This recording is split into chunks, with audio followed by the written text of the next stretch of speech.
Hello, everybody, and welcome to the Kelly Green Hour. As we are officially less than 1 month away until the Eagles' first preseason game, which is August 7th. I think it's against the Bengals, if I'm not mistaken. And we're, what, 2 weeks away, if I'm not mistaken, from training camp. Whenever that opens up, we are in the, this is there's a football game this month. It is July 31st. It's the Hall of Fame game, but football is close to being back. I'm your host LG Harrell, and as always, I am joined by my co-host Connor Donald. Connor, I I'm I just I've had enough of not having football. I don't know about you. I've already started. The people that are the person that I watch Eagles games with. We've already talked about what our food game plan is for the preseason game. I can't even wait for week one against the Cowboys to see how that's going to go. How you doing, man? I'm doing great, man. I can't wait. It's been a long, off season. It's been a long wait. Well, I mean, it hasn't really felt that long, but we just want football back. We just finished. We came off the high of the Super Bowl, and you just want to be right into the next season, right back into the thick of things. So, I mean, I'm pretty amped up, and I'm really excited that we can actually say it's no longer, people with these 100-day countdowns. It's dwindling down. We're now talking, a month versus months, and the regular season here is going to start in about 2 months. It's I can't wait, man. I'm excited, and training camp, even just getting back into training camp, the vibes and everything, you just can tell football is back even when it's just training camp. So I know by the end of week one of the preseason we're going to be like, let's just get to the season already, but whatever, that we Let's be deal right. with By the that end when of the we're first there. quarter, by the end of the first quarter of the first preseason game for the Eagles, because we already know that the Eagles aren't going to play anybody. And when we say they're not going to play anybody, they're not going to play anybody because they never do. But before we jump into what we're going to discuss today, as always, follow us on Twitter at Kelly Green Hour. Follow Connor on Twitter at Connor10. Follow me on Twitter at LGHarrell54.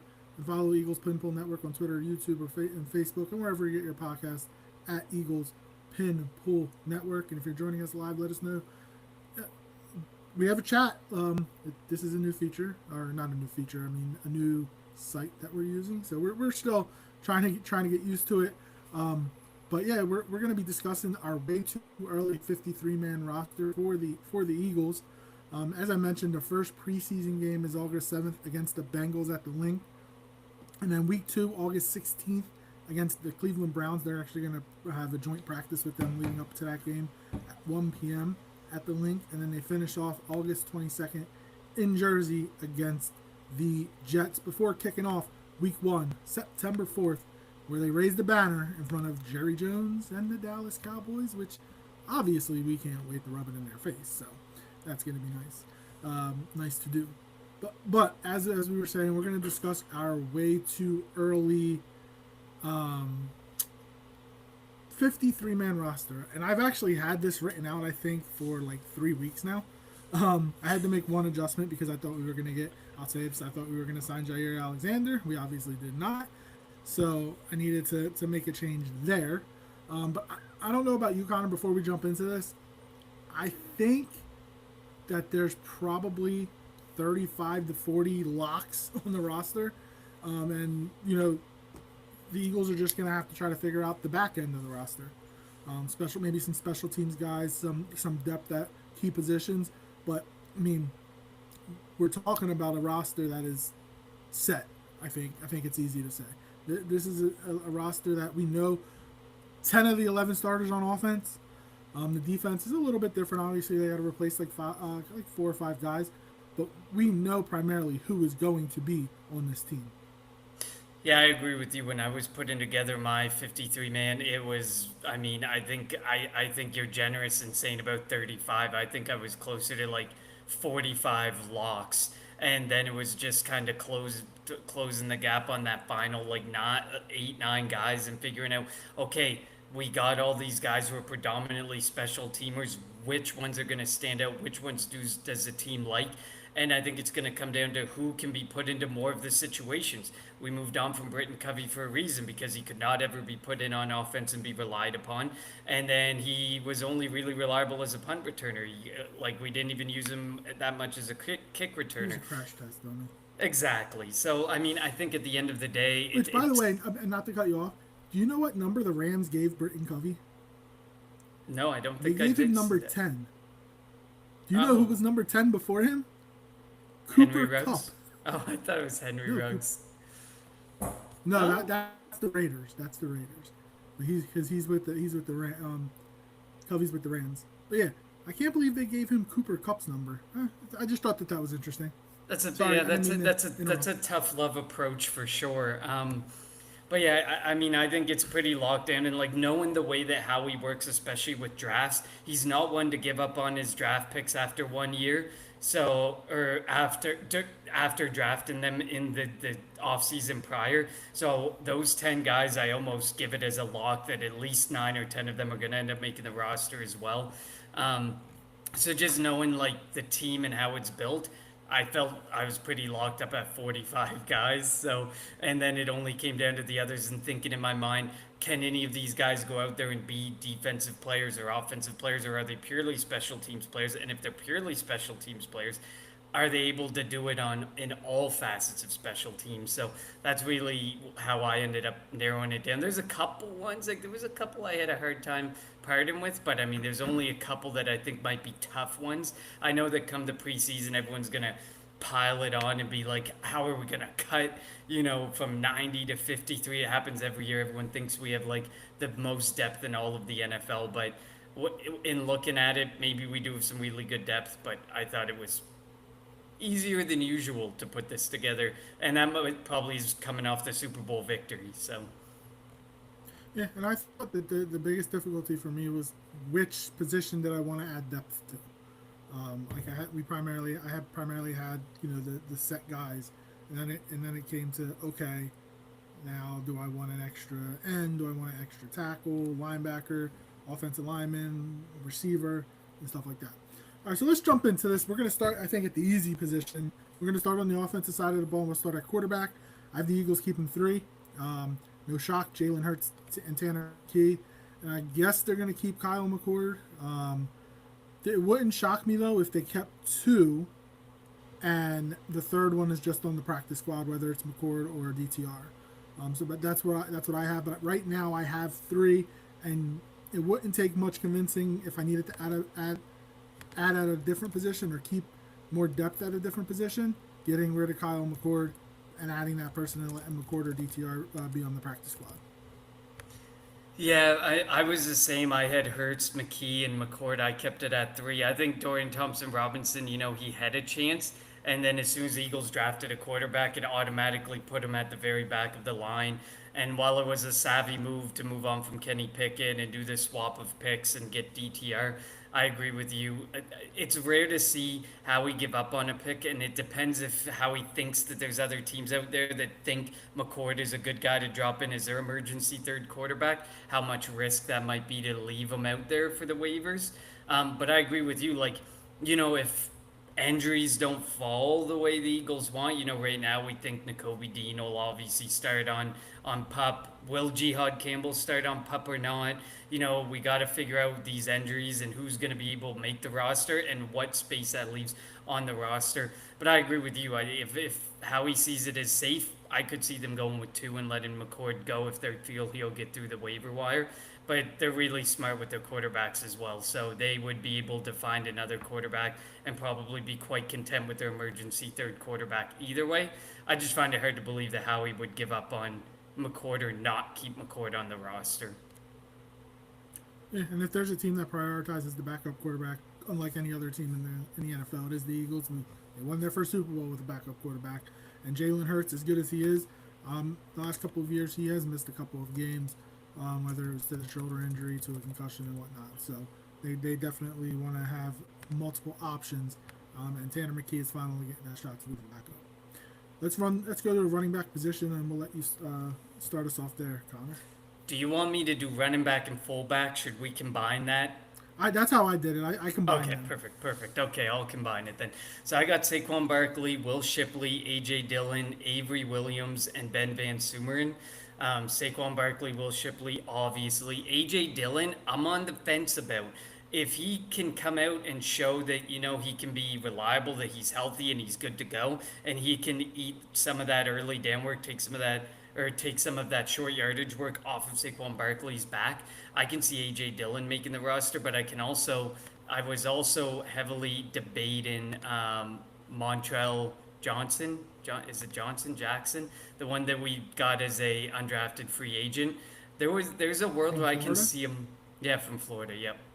There's a world where I can see him making the roster strictly for the fact that him and AJ Dillon are very similar players. Like that's the whole point of having an AJ Dillon or a Montrell Jackson is the fact that you want a guy who can take some of that short yardage work off of Saquon Barkley and help to keep Saquon Barkley healthier for the duration of his contract. Avery Williams, the Eagles just talk so highly of him as soon as they acquired him, and he can play in every facet of their special teams that I think he can make it, and I think that the offense can get kind of creative with Avery Williams on the roster. Ben Van Sumeren, he's locked in as a fullback. He's locked in as a special teams dude. So I went with 5-4-5 if you count fullback as that position. So it's crazy that you have Avery Williams as a running back. I actually have Avery Williams um, slotted in at wide receiver, but I haven't making the team. So my running backs, I have four, including Van Sumeren. I have Saquon, I have AJ Dillon, I have Will Shipley, and I have Van Sumeren. And Ben Van Sumeren, I mean, Jeffrey Lurie, he was on WIP a couple months ago. It was after the Super Bowl, and he had mentioned that he was talking to John Ritchie, and he was like, "Yeah, we're going to try to bring the fullback position back." And I think Ben Van Sumeren, before he got hurt last year, he did really good.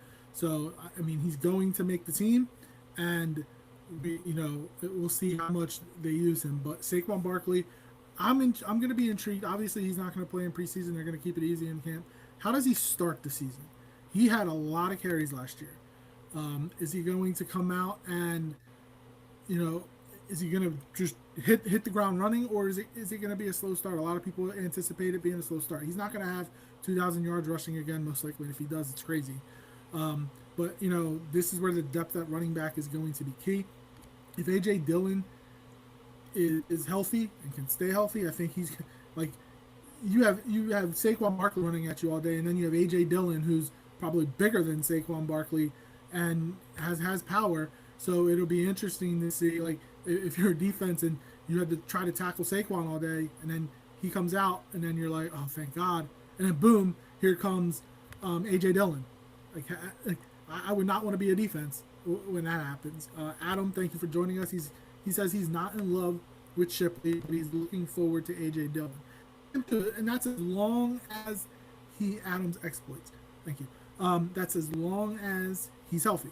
And we don't know if he's healthy. Is he a lock to make the roster? I don't think so. So I think obviously Barkley is, and I think Shipley is as well. Shipley doesn't have the speed, and he's not that big. I mean, that run that he had against Washington in the NFC Championship game, he should have scored like on that run, but he doesn't have that breakaway speed. But I do think the Eagles like him a lot. So we'll see. And like you said, they signed a couple undrafted guys. So it'll be a battle, and these are the guys that we're going to see in the preseason games against the Bengals, Browns, and Jets. But right now, and I'll step in and correct. It's Montrell Johnson. So that's the other guy. And yeah, it's Johnson. And yeah, to Adam's point, Will Shipley is like we have Saquon Barkley, so we have to remember at the end of the day, will he get the number of carries and the work that he got of this prior year? I don't foresee that happening, and I think that's why they went out and got AJ Dillon. I think that's why they went out and loaded up on free agents and undrafted free agents like Keelan Robinson, Montrell Johnson, Shanderick Powell. I think it shows Robinson that is intriguing. He is intriguing as well. I agree. So I think that it's going to but you have to remember how they have to build this roster, and I really think that it's going to be challenging for them to fit more than like 4 running backs. So they're going to probably have to make some tough decisions at the running back position. But the good thing is a lot of these guys, a couple of these guys are probably going to fall back to the practice squad and can be called up on game day if there's issues or injuries with anybody. But yeah, I'm not in love with Will Shipley. AJ Dillon has to prove that he's healthy and able to start handling a workload. But I don't see Saquon Barkley with a fresh extension. I don't see them giving him the same workload. I think they want to continue to keep Barkley healthy and effective, and I think that that's going to come by sharing some of his workload, as painful as it may be for us to watch. I actually disagree. I think they're gonna if they're gonna use them, they're gonna use them. I mean, I think they're gonna ride Saquon if that's what they decide to do. Adam says I think they're gonna miss Gainwell, especially after Barkley's carries last year. I disagree. I mean, I wasn't a big Gainwell fan. I thought every touch Gainwell had was a waste. How he is going to do though for certain is he is going to, when cuts are made, he's going to look at the quarterback, or excuse me, the running back market for sure. He's going to scout it. And it wouldn't shock me if after cuts the final roster is going to be one thing. Before that Dallas game, it's going to look different. There's going to be maybe a handful of players that make the initial 53 man roster that aren't going to be on the roster come September 4th. So yeah, I'm interested. And you mentioned Kalen Robinson. It's a very intriguing name. Like he was probably close there for me. But we'll see what happens. And I'm telling you, the third running back or fourth running back, however many they decide to keep, isn't on the roster right now. It's probably going to be picked up after final cuts. Let's move to the wide receiver position, and I think obviously the first two are easy: AJ Brown and Devontae Smith. Jahan Dotson is the third. And I have five receivers: Johnny Wilson and Avery Williams. This is where I have Avery Williams. Obviously, Williams is going to be the punt returner, kick returner. He's going to be a return guy. That's why they brought him in. So he is going to make the team. You have him as a running back. I have him as a wide receiver. Doesn't really matter what his position name is. He's going to be on the team. I don't know how much offensive reps he's going to get, but we'll see. But I mean, if AJ Brown and Devontae Smith and Jahan Dotson and Saquon and Dallas Goedert all stay healthy, he shouldn't really see much offense. Like, I hate it when they kept trying to run those screens with Covey last year. It was so frustrating to watch that. I don't want to see that with anybody like Avery Wilson. And Johnny Wilson, or excuse me, Avery Williams. And with Johnny Wilson, I'm still iffy on him. Again, this could be another where the fourth or fifth receiver isn't on the roster. But they like him I think they like him for his blocking. And we know how much they liked throwing the ball last year. Well, I think they're going to throw it more this year. I do think that, again, this is another, they might not want to give up on a draft pick so easily. But we'll see, because there are a couple guys that, in the OTAs and camps that really kind of opened up some eyes. But right now I have Johnny Wilson and Avery Williams as the final two receivers. To talk to Adam's comment, I have Johnny Wilson making the team. You've Johnny Wilson making the team. So who knows? But at this point, yeah, which means he probably won't. The poor guy. We're giving him the bad luck curse here. But I agree predominantly with you, except I have Anaya Smith also making the team. I have them running it back the way they had it last year. Anaya Smith is definitely going to need a really good offseason, because last offseason, if we remember, he had some major issues holding onto the ball and catching punts throughout training camp and through the preseason. And then he magically ended up missing the first 4 weeks of the season. I think he ended up on the PUP list to start last season. So clearly, but making that move to keep him on the PUP list versus cutting him says something. It means that they saw something, they wanted to see a bit more, and I think that they're going to get that really good look this offseason. And I mean, I definitely agree that, there's a lot of guys with the 10 draft picks that Howie made this year. It's going to be very difficult for some of the guys who were drafted last year and the year prior to remain on the roster and be looking for second and third chances, because they need to be able to prove it, and stand out big time throughout this offseason. Because if they didn't do it last year, this is your final shot. If you're a guy from the 2023 draft class looking for your third shot at this roster, you're probably not making the roster. But the guys from last year, like a Johnny Wilson and an Anaya Smith, I think still have chances. And I agree with you. The Philadelphia Eagles will never go, especially with the state of the tight end position after Dallas Goedert. They're never going to let go of a guy like Johnny Wilson, who can block and who can be a guy that they can trust a bit more with the blocking aspect of the game. Because when we get to tight ends, I think we have a little bit of a discussion to have, because obviously we know there's quantity, but the quality is very questionable, especially when it comes to the blocking aspect of the game. But I have us running it back, but I agree with you. I mean, if you look at that recent ESPN article, they have us signing Tyler Boyd, that being the final move of the offseason. That it was an article about every team's final move of the offseason to complete their off seasons, and they had Tyler Boyd, which I don't hate the prospect of Tyler Boyd. Tyler Boyd can work the slot. He was a reliable wide receiver. He kind of got pushed out because things got crowded in Cincinnati, and then he played last season in Tennessee, where we know that's where wide receivers essentially go to die. So I don't think you can put last season into perspective with Tyler Boyd. I think he could be very reliable. The unfortunate thing here for in regards to that signing is that I think Jahan Dotson proved enough to the Philadelphia Eagles that he can take that next step this year and he can continue to be reliable. And how much will the Eagles want to go or feel that they need to go and sign another wide receiver? That's the question. And while we think that there's a need, and there's some people who love Terrace Marshall who think, that these offseason programs and the reaction is like he should be making the roster. I don't know. Terrace Marshall's another one of those guys. This is a guy who's on a new team looking for a fresh start, like a fourth chance in the NFL. Is he going to be able to make it work on this Eagles roster, fighting with the likes of Anaya Smith, Johnny Wilson, and potentially wide receiver who isn't yet on the roster? Tough to say. And just a quick touch Yeah, on I was gonna Adam's say, comment. He says, I agree, Howie may upgrade after the cuts. yeah, definitely, he always does. Besides Terrace Marshall, Danny Gray's another guy to keep an eye on, especially in preseason. He was one that opened up a lot of eyes during camp. So, again, it wouldn't shock me if one of these other guys made it, or like you said, Tyler Boyd, and as Alex said, or excuse me, Adam says, I think Jalen trusts Dotson, especially after the playoffs. He threw it to him a couple times in the Super Bowl. He had a full off season of learning the offense, getting more comfortable in Eagles green. So yeah, I think Dotson's gonna have a bigger role if the Eagles decide to throw the football a little bit more. Let's move to the tight end position. You can have first crack at that, Connor. This is where I had one of the hardest times because I really wanted to keep three because I like Harrison Bryant. I think Harrison Bryant can end up making this roster and can end up proving something.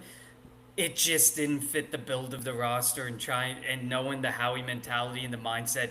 He's fine with probably letting almost every one of these tight ends, if they don't stand out in the preseason and the training camp, he's fine with letting them test waivers and trying to bring them back. And there's definitely, I don't see a trade happening. I don't see Mayer coming. I don't see Pitts coming. I think they're going to roll with Dots and they're going to roll with Darnell Greg. Washington. Maybe like they should make a move at tight end. I know that they don't want to step on like some people are like they don't want to step on toes with Dallas Goedert. They just signed this fresh contract. It's only 1 year. You still have to look out for you and look out for your future. I don't think it's going to be a huge. I don't think it'll be Kyle Pitts. Like the dream of Kyle Pitts coming to Philadelphia, that would be stepping on toes. Then you have to give Kyle Pitts a contract while making him take like a back end workload again to the likes of AJ Brown, Saquon Barkley, Devontae Smith, Dallas Goedert, Jalen Hurts' legs. It just doesn't make any feasible sense. But picking up a guy like maybe Darnell Washington kind of makes a bit of sense because he's a guy you can bury on as a tight end 2 or 3, and you don't necessarily have to worry about a contract coming up or having to pay the guy big or giving him a massive workload and stuff. But I just have Dallas Goedert and Greg Calcaterra. My fringe guy here was Harrison Bryant. I really like Nick Muse coming out of that draft class. I thought he was a really good tight end as well, but he's kind of hasn't really found his way in the NFL yet. And I wouldn't be surprised. I mean, the Eagles kind of signed him late in the year, kind of snuck in and grabbed him, and then have kind of kept him around. I wouldn't be surprised if he ends up back on the practice squad. But for now, unless they make a trade, it's two of them, and it's gonna be Goddard and it's gonna be Calcaterra. So I have three. Goddard, obviously. Calcaterra, obviously. And if it was going to be Harrison Bryant, but then after the Steelers made the trade for Jonnu Smith, I think Howie is going to finagle and swing a trade for Darnell Washington. So I have Darnell Washington, and he's another big body guy. If they're going to run the ball, run behind him, and he's going to be here with his Georgia boys. Now I know they're all on defense, but another Georgia Bulldog coming, joining the Alabama offense now. But yeah, I mean, he's got some sneaky athletic ability too. So I think Darnell Washington can be a guy that the Eagles decide to bring in, and it'll be for like, again, they have 13 picks next year. They're not going to use all 13, so why not trade a lower a third day draft pick for Darnell Washington? It'll be like a low risk, high reward type of deal. So that's who I have at the tight end position. I agree. I agree. If they can get some guy who's starting to get buried down the depth chart and take advantage, absolutely. I just think the dream of getting a big name tight end or one of those guys who was drafted higher up that is just not succeeding, like Mayer who got buried behind Brock Bowers, that I just don't see that happening. I I think think he's another going to stay team in would be Oakland. more willing. I think he's staying in Vegas anyway, and Pitts is Agreed. probably going to stay in Atlanta. And I think why Darnell Washington is the most likely to be traded. Moving to the offensive line position, I have the Eagles keeping 10. And again, this is a position where the Eagles like to keep a lot of guys for depth reasons. Starters: Jordan Mailata, Landon Dickerson, Cam Jurgens, Lane Johnson at right tackle. I have Tyler Steen right now slated to be the starting right guard, but that can obviously change. And then I have them keeping Miles Hinton, Cam Williams, Trevor Keegan, Matt Pryor, and Drew Kendall. Again, I know Hinton and Williams are primarily tackles, and I think one of them can be a swing tackle, but they'll be able to back up Miles. And I know it's tough too because they'll be rookies. Just hope that nothing happens to Mailata and Johnson. Matt Pryor can play at either guard position, probably even play some tackle if needed. Drew Kendall, backup center, and also play some guard. Trevor Keegan, kind of play guard tackle, I think, wherever. So, again, versatility is going to be key at the backup offensive lineman positions, and that's what I think I have with all the backups. So I have 10 at offensive line, that's going to leave me with 25 on the offensive side of the ball. I have 10 also, which ends up bringing me to 25 as well. So we ended up the same, just with a few different names. I broke it down offensive tackle. I got Lane Johnson, Jordan Mailata obviously starting, Cameron Williams, the potential heir to Lane Johnson's throne, Miles Hinton, and I kept Holland Pierce. I think Holland Pierce, they gave him a lot of money as a UDFA. Yep, he's an absolute animal. He's huge. He looks the perfect part of a Stoutland U type of guy who they're gonna keep around because, I mean, you throw a lot of money at some of these undrafted free agents. They threw a lot of money at 3 undrafted free agents this offseason. One of them was Montreal Johnson, yes. And I don't think that he's going to stay, but the other two I actually have staying on the roster. And Holland Pierce being one of them. I think he's a perfect Stoutland U guy. I think he could be the swing tackle, similar to, Cameron Williams, probably going to stay on the right side, but Miles Hinton and Holland Pierce, you can never have too many swing tackles, especially when you have Lane Johnson coming up on retirement. Jordan Mailata stayed fairly healthy, but he's had his moments, so it's kind of nice to have that added, bit of depth where you have guys that can move interchangeably. And then on the interior of the offensive line, Landon Dickerson, Cam Jurgens, Tyler Steen. Poor Tyler Steen's going to go to war for his job again, even though I think it really should be his for the taking. The competition this year feels a lot weaker than it was last year. I'll just say that for Tyler Steen. And then I have Kenyon Green, just because of the acquisition cost to get him. I think they're going to keep him. They're going to see what they can do, what they can develop, and maybe turn him into, Mekhi Becton again and turn him into a pick next year. I don't think that's going to happen. I think Becton is a lot different of a story than Kenyon Green. And then I got Drew Kendall, and I don't have Keegan making it because it's tough with Green, Kendall, and Keegan. Like, they gotta show some versatility along this offensive line. I don't think Green's any good. I don't think he is either. I just think the cost to acquire him, I don't see that they would let him go. But I mean, it could be possible. To me, it's Keegan, Kendall, and Green, and it's who's going to prove the most versatile and not the biggest, not someone who's going to be an expense to this offensive line. You can trust it, you can put them out, they're going to do their job. If you put them out in a position and they're just going to get blown up week in and week out, if you need them to step up when an injury occurs, like they just got to figure out who's got the versatility and who can they trust at the interior of that offensive line. I think they got some great guys to develop for the future at tackle. I just wish they could kick one or two of them inside to just help out the guard situation, but we'll see. I mean, you got to focus in. But you know how. Yeah, Stoutland likes to do that. Likes to preach versatility and kind of have people cross train everywhere. Holland Pierce was like at the back end. Like he was right there, and I think that if they can sneak him onto the practice squad, they're going to put him on the practice squad. So we both have 25 on the offensive side of the ball. Let's jump over to the defense. You can start. I don't know how you did yours. I have D tackle and then outside linebacker / edge rusher. You go ahead and start where you want to start on the defensive side of the ball. I did the interior D line, I did edge, and then I just did linebackers as a group. But we'll go. I'll start with interior defensive line, then we'll do edge. Anyone you think should be on the edge, and then we'll do linebackers as a whole. But interior defensive line for me: Jalen Carter, Jordan Davis, Moro Jomo, and Ty Robinson. Plain and simple. I just don't see a way that. I would love to see Thomas Booker find his way back on this roster, but I think he's gonna have to show. He showed something nice last year. Can he take it even further with the competition that's there? I don't know if he's going to be able to do it, especially with Ty Robinson there. Ty Robinson's a draft pick. He's got a backup job on lock.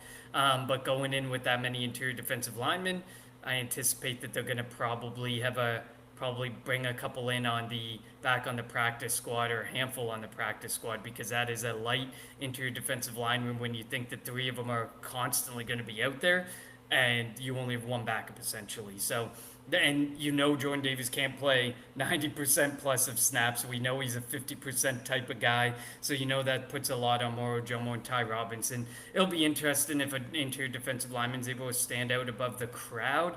I mean, I know one that I really like is Gabe Hall.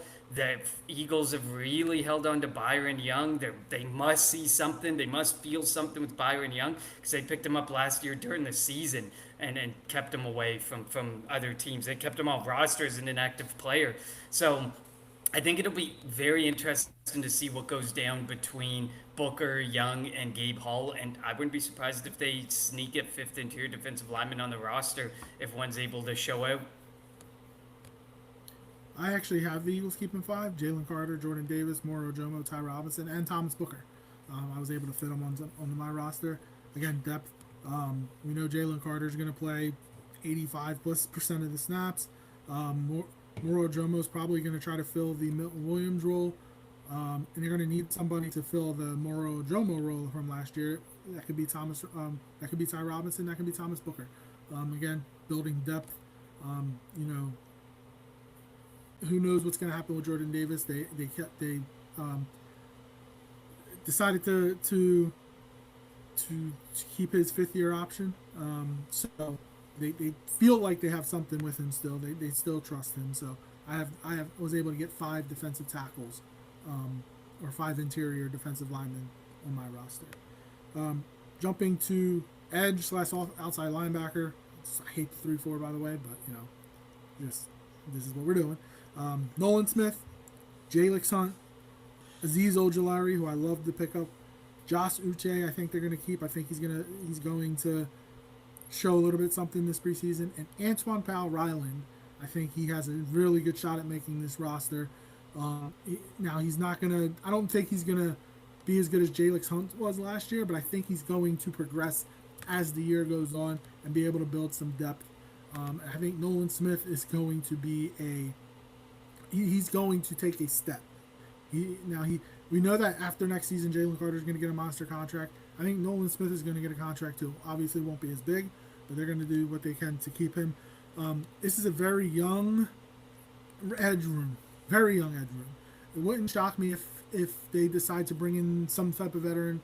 Whether now they won't do this, but if they say they trade it for a Trey Hendrickson type, or if things got bad in Pittsburgh and TJ Watt, it's not going to happen. Or if they decide to go the Von Miller route or the Jadeveon Clowney route, I do think they're going to attempt to bring in some type of veteran presence. There's no Brandon Graham anymore, no Josh Sweat. You need to have somebody that has that experience to be able to teach these guys, or at least be there to kind of be the level-headed guy. So that's what I have right now, but it wouldn't shock me if the Eagles decide to go and bring in somebody, bring in a vet on a 1 or 2 year deal. I agree with you. I think I wouldn't be surprised to see them go and grab one of those ring chasers, whether it be Von Miller or Jadeveon Clowney. We know Howie is not a market setter. He is like a market creator. So Hendrickson and Watt, like you said, don't feel right because you're gonna be continuing the trend of this market growing out of control with edge rushers. So I just don't see it happening. Especially, that radio reporter that said if you said Nolan Smith for TJ Watt and a swap of picks, I'm like, that's insane. I don't see Howie Roseman giving up on Nolan Smith just for TJ Watt. Namesake, I love the namesake. Obviously, we love TJ. None of us are going to deny we wouldn't love TJ Watt, but this is TJ Watt, who's what, 31, 32 years old, that you then have to slap on the biggest edge rusher contract. Like he's obviously going to look for at least 2, 3 years of those fully guaranteed, if not the majority of a 4 year contract. It just doesn't make sense. You just have to think of it from the mind of Howie Roseman. Hendrickson and Watt don't make sense. They're just not going to happen. I agree with you. At the time of putting together my way too early 53-man, Bryce Huff was there. So I am able to squeeze Josh Wauche in, which is who I also agree with. You saw earlier in the offseason, Lane Johnson spoke pretty highly of him. He's one of those guys that feels like similar to Jalix Hunt. I agree with you. Like, pin the ears back, let the man go, let the guy show his speed, his athleticism, and he can probably get after the quarterback. And while he may not ever be, especially buried on this depth chart, he may never be 11 sack New England Patriot Joshua Uche.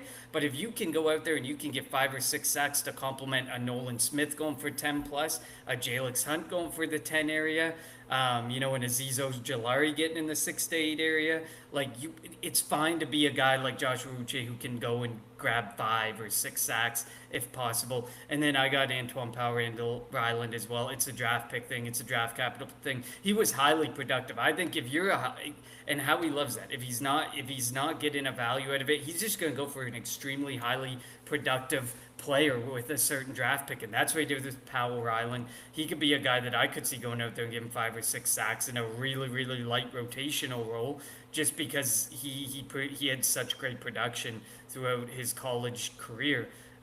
So I agree with you on that. Smith, Hunt, Ojulari, Huff, Powell, Ryland as well for the edge rushers. Well, take Huff out. You said Huff. Oh, sorry, not Huff. Sorry, Uche. Sorry. So my only issue with our edge rushers is they're not going to be very good against the run. So they need to figure it out. Maybe Nolan Smith will be, but that's what bothers me when it comes to our edge rushers. Linebacker position. Go ahead, Connor. Well, and then we'll address Adam's question as well within this discussion. So linebacker, I've been keeping 5. One of which, potentially 2 of which, could start on PUP. We're going to see in August training camp, is Jihad Campbell going to be out there and playing? One of them, Nakobe Dean, I'm almost 100% certain he starts on PUP. I think it makes sense for how you might have to build the roster and some of the tough decisions you might have to make. And I don't think he'll be healthy right off the bat. But I got Zach Bond, Jeremiah Trotter Jr., Jihad Campbell, Nakobe Dean, and Smail Mondin Jr. Making the roster. Patrick Johnson's close, but this was one of those things where I looked at all the special teamers and I'm like, which one can get out there and do the most? I just couldn't keep Patrick Johnson. Maybe it's tough to say. We'll see. Like I said, if Nakobe Dean and Jihad Campbell end up on the PUP list and Patrick Johnson suddenly probably slides into the role, because they're going to need to keep some additional linebackers. And the question from Adam was, do you think Trot Jr. opens the season at inside linebacker? I'm hoping Jihad Campbell is healthy and ready to go, because I would prefer to see Campbell. But if we see Campbell that early on and we see Dean start on the pup list, I think that might spell the end of Dean's time in Philadelphia because he's going to be owed a pretty monster contract at the end of extension at the end of this season as well. I'm hoping Campbell, but I think I'm preparing mentally for Trot Jr. To start at inside linebacker. So I have the same five: Zach Bond, Nakobe Dean, Jahad Campbell, Jeremiah Trotter Jr., and Smell Mondon Jr. I actually think Campbell's going to be ready for the season. I saw a video like him working out, and he. Now I know you're not. I know when these guys are working out, they're not in pads. You're not hitting. He looked good though, moving around, like moving both shoulders. So we'll see what happens when they actually put pads on and get to camp. But I think Campbell is going to be ready, and like what Campbell can do, him and Zach Bond are like the same but guy. So like you can blitz either one, they can drop back into like it can be amazing. It's going to be amazing what Vic Fangio is going to be able to do with both of the linebackers in Campbell and Zach Bond. And I can't wait to see how he deploys them. It's going to be fun. But if Campbell's not ready, I think it will be Trotter Jr. I think he's going to be ready. He got that experience, you know, while he didn't play a lot, but he's got NFL experience now. He knows the speed of the game. And as long as Zach Bond's there, though, I do think that they'll be fine. I really love the combination of Bond and Dean last year, though. They were so good together. It's such a shame what happened to Nakobe Dean in the playoff game. And I'm really shocked that the Eagles didn't bring it back Oren Burks because he played pretty well for Dean. But we'll see. And I have a lot of faith in Jahad Campbell. I think that it won't be at the beginning of camp, but I do think by we get to the middle to the latter portions of camp, he's gonna give it a go, and it wouldn't shock me if he was ready week one. Adam says it's pronounced Smile, even though it doesn't look like it. Listen, it won't be the first name we butcher. It won't be the last name we butcher on this show. We can't even get the last names right. Not even the show, in the city of Philadelphia. And in the city of Philadelphia. Agreed. And then he also said, I'd be surprised if Campbell was ready. Would be nice. So I agree. It's a bonus if Campbell's ready and good to go. It'll be interesting. We're going to see, through training camp how much he participates. And then I think, if preseason comes, that's going to kind of dictate, like, if he's not playing at all in the preseason, but he's able to participate all through training camp, I think we see Campbell start out the season on the roster and as a starting inside linebacker. I don't know if I see a way Campbell plays preseason at all, no matter what. I think you got to kind of put some bubble wrap on him and protect him a little bit, like we used to do with Nakobe Dean. Nobody plays in the preseason anyway. That's what. It depends if you compete, fight him for anything. But Campbell was drafted in the first round. He ain't fighting for anything. You're on the roster. He's not competing for anything. He's on the roster. Yeah. All right. Let's move to the cornerback position. I have the Eagles keeping 6. Quinyon Mitchell, Cooper DeJean, Keely Ringo, Adoree Jackson, Eli Ricks, and Asante Samuel Jr. They're going to sign. I think that they'll bring him in. I think that again, this is where the Eagles have quality, obviously. With Quinyon Mitchell, Cooper DeJean, and then you want to have that depth. You want to build the depth. And I know Asante Samuel Jr. is still working his way back, but I think that he has a shot. The Eagles have a shot.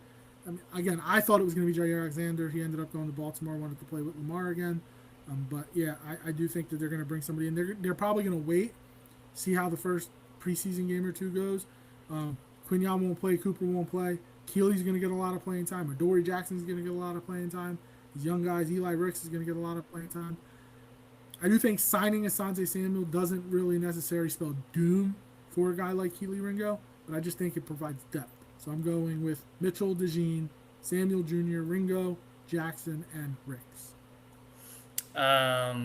I would love to see them sign Asante Samuel Jr. as well. I mean, I'm not even gonna lie. I mean, he's supposed to get his, he's supposed to meet with his doctor like mid-July, and if he gets the go-ahead that he's good to go, that's when he said he's gonna start negotiating with teams and start, putting himself out there to get on a roster. I think there's other teams that can probably provide a better opportunity The for him. Dolphins. I won't.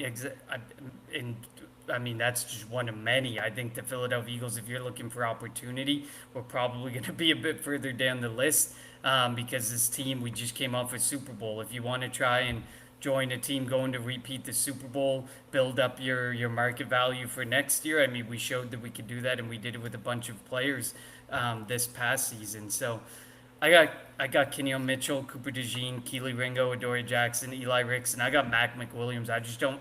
I'm not of the ilk that Howie is gonna move on from many of these 10 draft picks that he took, unless he's confident that they're gonna clear through the waiver process and that he's good. They're gonna end up back on the practice squad. I just it's so rare to see him cut ties with many, if any. But we also aren't very used to him having such a large draft class and large draft pool that he's coming in. Like and when you consider the Jackson, Hook, and Holland Pearson, how much he spent on them as UDFAs, you could almost call this draft class like 13 guys because that's a lot of money that you're putting in guaranteed and upfront with those undrafted free agents. So I just don't see a way where Mac McWilliams doesn't make this roster. But I mean, if there's an opportunity to get your hands on Asante Samuel and you risk I mean, I'd probably move on from Adoree Jackson over Mac McWilliams in this roster situation. But if you have the opportunity to get Samuel, Samuel is better than Jackson, and I would take Samuel all day if he's just wanting to build some value, show that he's healthy, show that he can play, and go for a championship. So I would love to see that. Yep. And let's finish off at the safety position. Go ahead, Connor.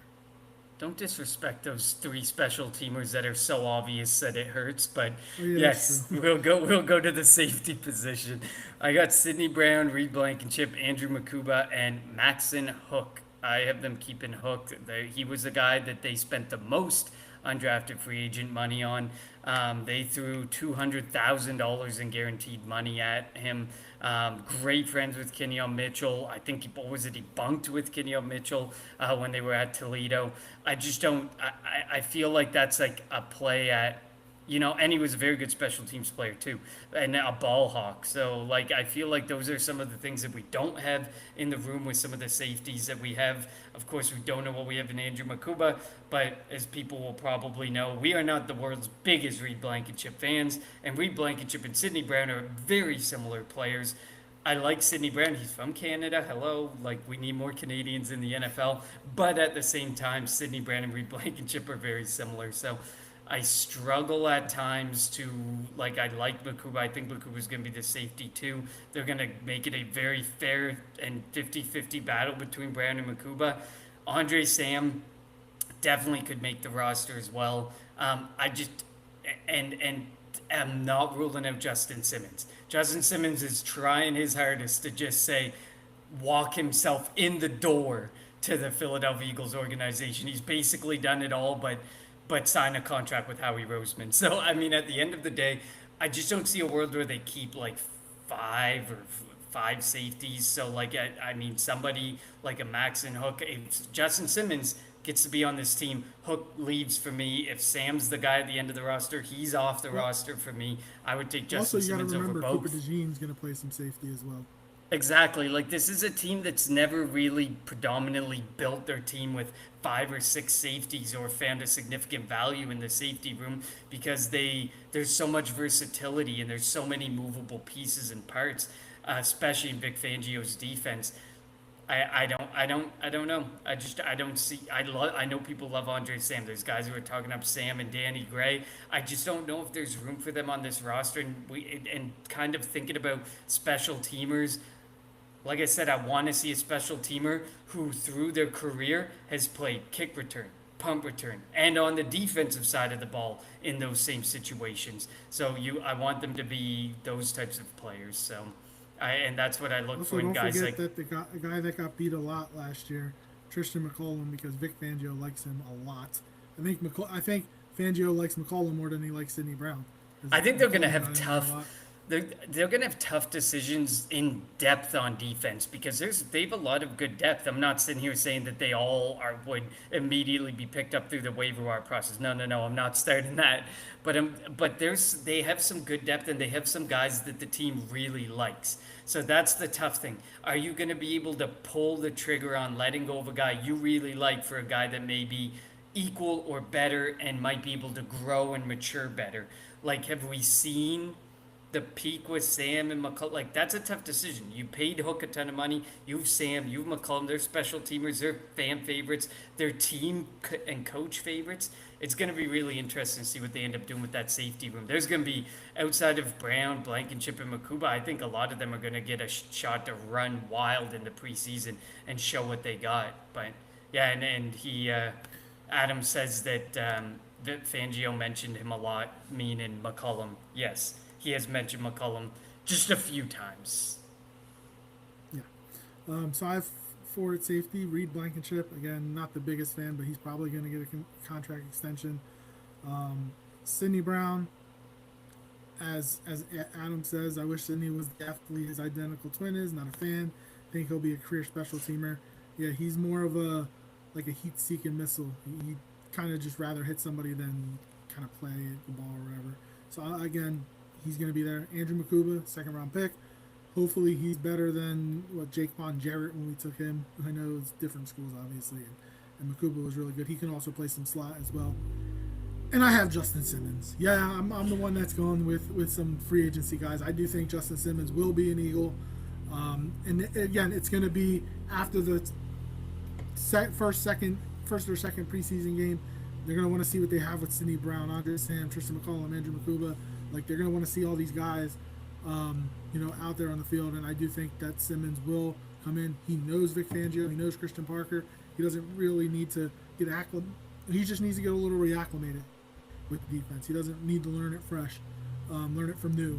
And I do think Simmons is going to sign, and I do think Simmons might, at least early on, start. And then I think Makuba has the potential to kind of work his way into the starting lineup. And again, Cooper DeJean is going to play all over the field.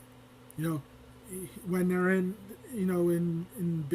their base defense, if they only have two corners out there, he's going to be on the outside. And then when they go to nickel or dime, he'll either be playing slot, which I think he's going to, obviously he's one of the better slot corners in the league. He'll be there. If they need him at safety, they will. You can put Makuba potentially at slot. Like, he's going to be all over the field, and he's going to have, and they're going to have him from week one. Knock on wood. They had to wait till week 5 or 6 last year to get DeJean on the field, and that's when the defense turned. So I think DeJean is going to be all over the defense. He's going to play 100%, 110% of the snaps. You won't see him come off the field unless it's a blowout and give him rest. But I can't wait to see what they decide to do with Cooper DeJean. Yeah, I mean, and it was week 6 because it was post the bye. We were discussing in week 5 if they were going to do something about Nick Sirianni. I remember that vividly, where we were at that point last season, and then where we've ended up, and the discussions that were very pointless and unnecessary. But I mean, safety is one of those positions where they have a lot of guys who are probably career special teamers, and it's really going to be interesting to see, do what other special teamers do they keep? Do they see a value in keeping an Andre Sam and a Tristan McCullum, one or the other, or both on the roster? Because they can do a lot of great teams for special teams. But I think at the end of the day, it's predominantly going to be a three-headed safety room between Brown, Blankenship, and Makuba for the majority of and Cooper DeJean periodically mixing in there when they can't have him out there as a cornerback. So I really don't think there's a lot of room in the room to hold too many roster spots unless you're confident that they're like elite top tier special teamers that are never going to leave the special teams field. But I think that, they have some guys in-house. They have an Eli Ricks. They have a Keely Ringo. They have an Avery Williams. They have some career special. They have some guys who've shown great success on special teams and taken a bit of a smaller role in a backseat to potential starting jobs because there hasn't been room for them. So it'll be really interesting to see. Just safety's never been a position that they've held more than like what, three guys, four guys at. So I don't see this being the year with some of the tough decisions that they have to make that they're going to end up going out there and keeping four or five guys.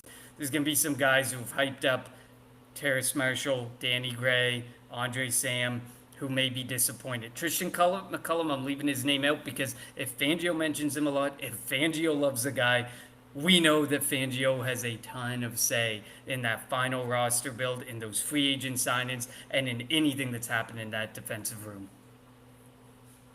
Yeah, and as Adam asked, you think Simmons week 1? I do think that they're going to go through a preseason game or two. Let's see what it looks like. Go through, the practices. Go through the joint practice with the Browns, and they'll see what they do. And unless Simmons signs somewhere before then, I do think Simmons will be an Eagle. He's, like Connor was saying, he's been begging to come to Philly. I think he's been begging to come to Philly for 2 years. He didn't want to go to Atlanta last year. He really wanted to be an Eagle last year. And I will say this: the Eagles almost signed Justin Reed. Now, Justin Reed is better than Justin Simmons. But and Reed said it, I think he was, when he was talking to Kay Adams a couple months back, he was like, it just, the financials didn't work out. So it's not like the Eagles weren't trying to get somebody to come in here, because they made a push and almost had Justin Reed, who's a good youngish safety. I know Simmons is about 31-ish, 32, whatever. This ain't going to be a long-term deal. It's going to be a one-year deal. And I think, looking at the defense that we have, Zach Bond is this will be his second year in Philly, but Zach Bond's like the elder statement of this defense. You don't have a Brandon Graham. You don't have a Darius Slay. You don't have an older guy. You need to get a veteran presence on this defense, and I think that's where a Justin Simmons can come in handy. A Von Miller or Jadeveon Clowney. I thought Jair Alexander could have been that type of guy. I know he's on the younger side, but he's a vet in this league. So I do think that they're going to bring in somebody, and I think Justin Simmons, again, he knows Vic Fangio, he knows Christian Parker, he knows this defense, and I think that he's going to be able to come in here and provide that veteran leadership on the defensive side of the ball. And I mean, when you look at last year, C.J. Gardner-Johnson played 86% of snaps. Reed Blankenship played 78% of snaps. And I mean, obviously, you have to discount the Week 18 game, so automatically they lose some snaps because of that. But this is going to be about guys who can be on the field and stay on the field. And that's why in this safety room, I just don't see why. Like, Simmons is going to have to take a vet's minimum deal and probably play 10% of snaps. Probably be a bit more of a special teams type of guy, but that's just the reality. I think Simmons. I actually disagree. I think if Simmons signs, he's going to be when Cooper DeJean isn't at the safety position, and I think this would be the start, because I think Makuba will eventually work his way into being the starter. I think it'll be Blankenship and Simmons as your starting safety tandem for like the first half of the year. I disagree with what you're saying.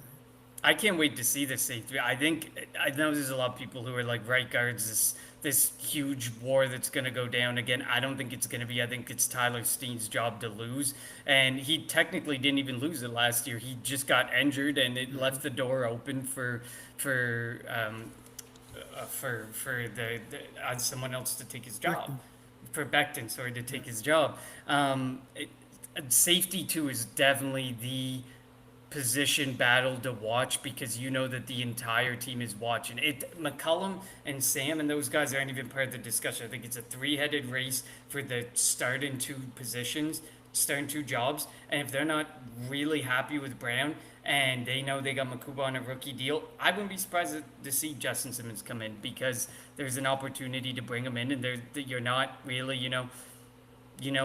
Sidney Brown you invested decently in him, but he may not be who you want him to be, and he may still have some learning to do, because he only came in late last season. He was banged up. So, and then Makuba might have some more learning to do. You can kind of make the excuse that you can fit Simmons there, and I like Simmons. I'm fine with having Simmons there. But I do think that starting two safeties for week 1 are in-house. And I think that's something that me and you are going to talk about a lot for the rest of this offseason. Yeah, the only thing where I would agree with that is if the Eagles sign Simmons after week 1, it wouldn't be isn't there like some type of guarantee where he wouldn't have that fully I don't know if it's fully guaranteed or whatever. There's some, I forget what it is. There's some type of contractual thing where if you sign a vet after week one, if you had to get rid of them, it wouldn't cost you anything. Something weird, but we'll see what happens. And then I think the specialists are, we both know Jake Elliott, Braden Mann, and Charlie Hewlett, the new long snapper, as Rick Lovato has gone. And Elliott was clutch. Elliott was perfect in pretty much almost perfect in postseason.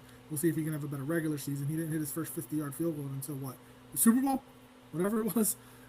So we'll see if he has a better year. But that is our way too early 53-man roster predictions.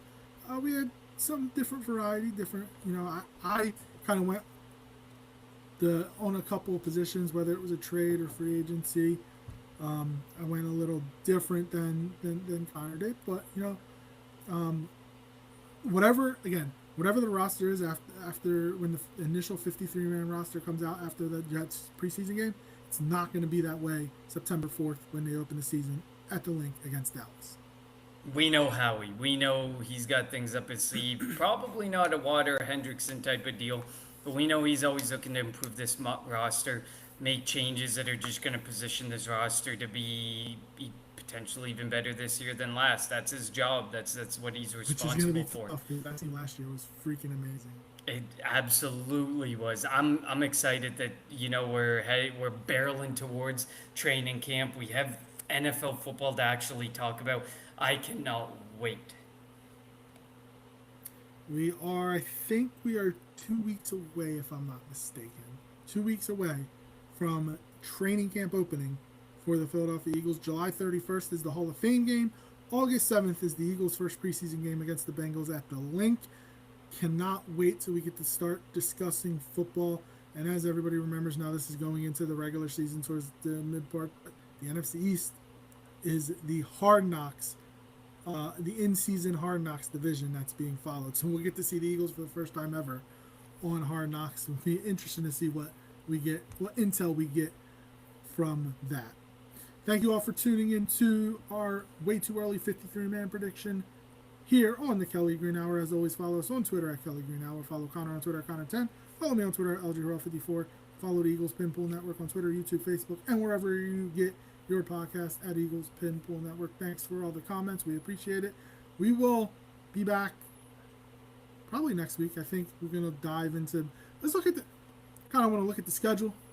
We haven't really dove into that. I won't lie. I actually have my prediction down already. So can't wait to see where we differ on that. Thank you all for tuning in to the Kelly Green Hour.